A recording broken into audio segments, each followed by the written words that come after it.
Hey y'all, my name is Hector Lerma. I'm an AVID teacher, and let me tell you my story on the importance of student agency. My love for school all began on the first week of preschool. On the first Saturday of preschool, every single day during the week, I would get up. I would put on my little polo, put on my pants, eat breakfast, and be by the door ready to go so that my parents could take me, drop me off at Houston Elementary School in Texas. And I remember that very first Saturday that I did the same thing. I got up, got ready. I was gonna eat breakfast. I was waiting for my mom. And next thing you know, my mom asked me, "Why are you ready for school?" And I was like, "Well, why aren't you getting ready to take me to school?"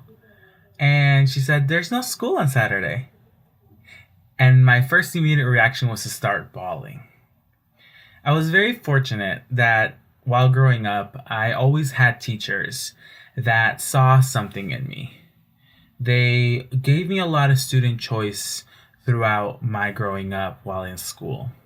And that really helped me develop to the person who I am today.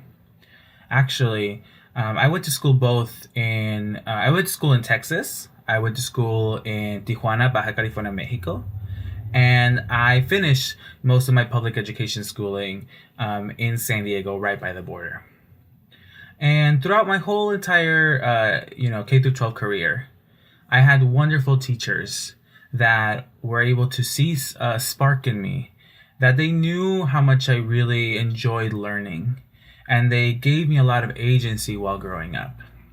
Actually, one of my very first tastes of having lots of student agency happened in both my 7th and ninth grade AVID classrooms.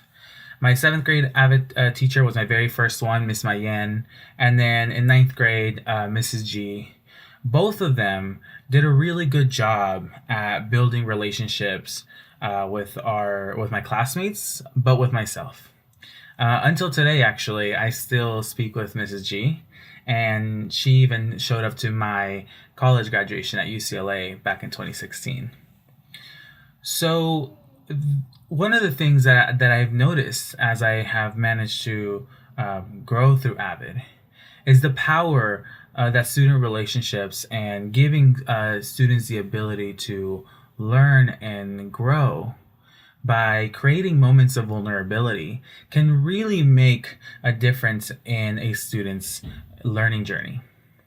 After all, the whole purpose of school is more than just to, if anything, it's not to just fill up the cups of our students, right? Because the students don't come in empty cups.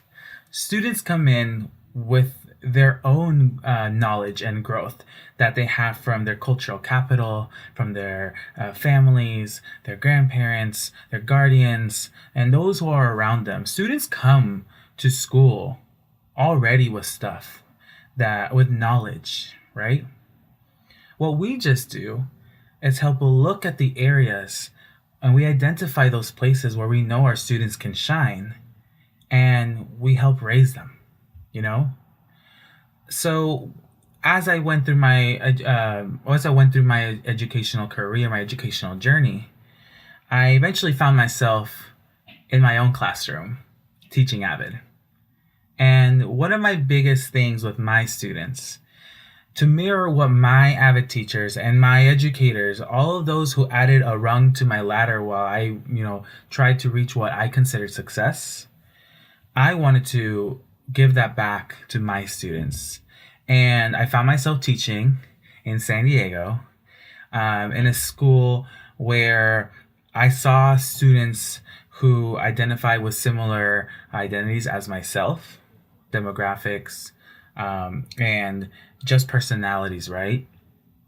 And in my classroom, one of the biggest things that I tried to do is build something known as a brave space.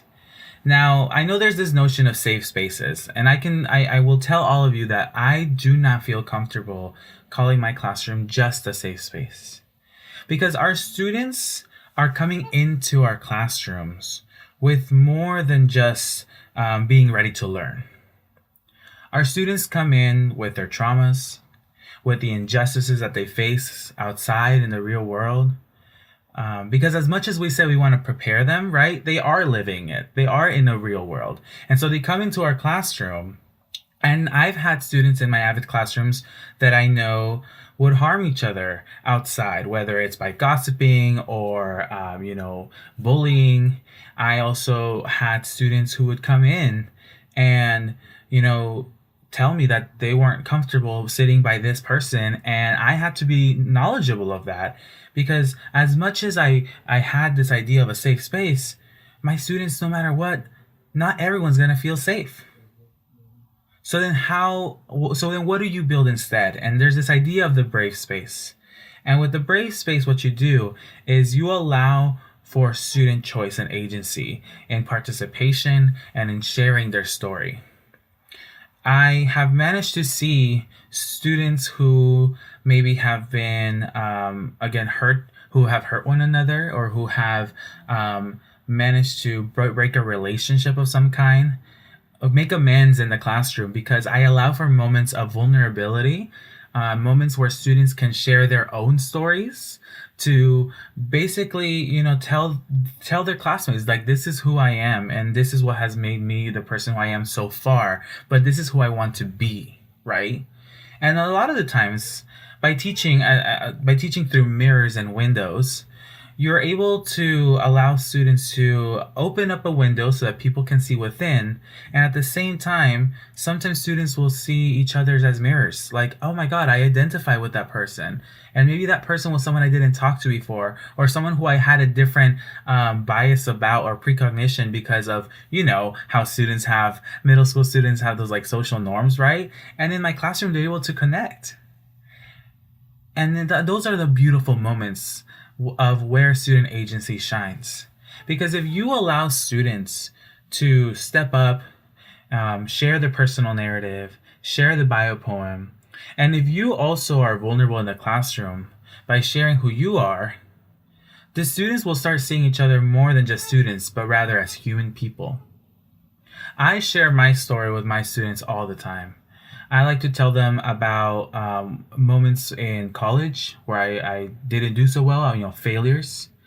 And I like to tell them, successes that came about from those failures as well. And by you being vulnerable and sharing your story, the students will start, opening windows for you. And you will actually start seeing mirrors in your students. So, all in all, student agency is being able to give students the ability to step up to the plate when they're ready. Because sometimes they won't be. Sometimes it will require, some coaching. And sometimes it's going to require some boundary checks. You will have students as you teach, and you probably have already, who aren't ready. But they will be one day. It may not be in 6th grade. It may not be in 8th grade. It may not be in 9th grade. It may not be till 12th grade. But remember, each and every single one of us is adding a rung to the ladder of our students' success. And as they go by year, from 1st grade to 5th grade to 8th grade to 12th grade, right?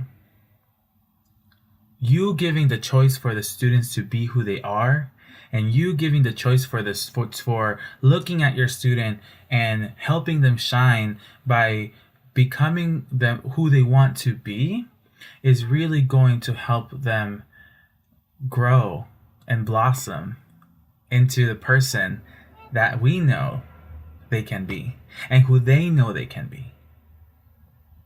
Student agency is one of the most important things you can do in your classroom. Building brave spaces is one of the most important things you can do in your classroom. Let those students share their stories. You share their stories, and you will see them grow.